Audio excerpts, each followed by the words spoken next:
Ancora giornate convulse, frenetiche, riunioni, incontri, trattative, partiti e leader dei partiti al lavoro per definire strategie, alleanze, per scegliere i candidati su cui puntare in vista delle elezioni regionali. Ormai alle porte, si voterà il 28 ottobre. In casa PDL resta irrisolto il nodo legato alla figura da spendere per la corsa alla presidenza della regione. I vertici, con in testa il Cavaliere, hanno indicato Gianfranco Miccichè, ora leader di Grande Sud, ma la scelta non trova d'accordo alcuni big azzurri in Sicilia. Su tutti Giuseppe Castiglione, presidente della provincia regionale di Catania, e Francesco Cascio, presidente dell'ARS, che sono al lavoro per proporre alternative al partito in grado di poter allargare la coalizione. A chiedere unità al partito è oggi l'ex ministro Stefania Prestigiacomo. E in casa PD sono ore decisive per capire se il partito marcerà unito verso la candidatura di Rosario Crocetta, già appoggiato dall'UDC.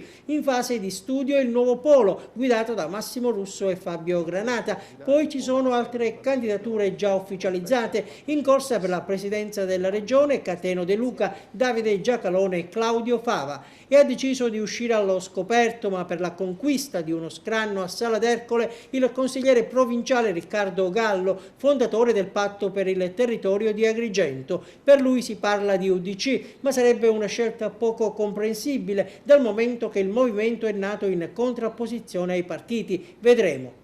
Gli altri due candidati sono l'ambientalista Giuseppe Arnone e l'ormai ex vice sindaco di Licata, il favarese Giuseppe Arnone. Ma nell'Agrigentino riflettori puntati anche sulle elezioni provinciali del prossimo anno. Il presidente Eugenio Dorsi è deciso a ricandidarsi, ma i suoi attuali alleati per le regionali si stanno muovendo in direzioni diverse rispetto al suo partito di riferimento, l'MPA, e allora la domanda nasce spontanea. Degli scenari che cominciano a delinearsi a livello regionale in vista delle elezioni potranno in qualche modo incidere sull'assetto della sua giunta?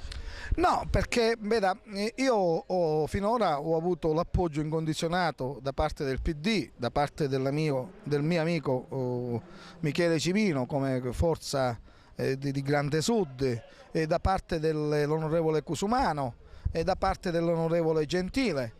Ora saranno loro a decidere se riappoggiare una candidatura Dorsi. Lui, Dorsi, per mettere tutti d'accordo e togliere l'imbarazzo, pensa ad uno schieramento senza sigle dei partiti. Potrebbe chiamarsi Tutti Assieme per il Territorio. E intanto resta vuota nella sua giunta la casella del FLI, dopo l'uscita di scena dell'assessore Ignazio Amato. Aspetto che Gentile mi dia il nominativo, anche se credo che noi interverremo anche con qualche altra figura, perché dobbiamo metterci nelle condizioni di rappresentare, così come abbiamo fatto in questi anni, tutto il territorio della provincia di Agrigento.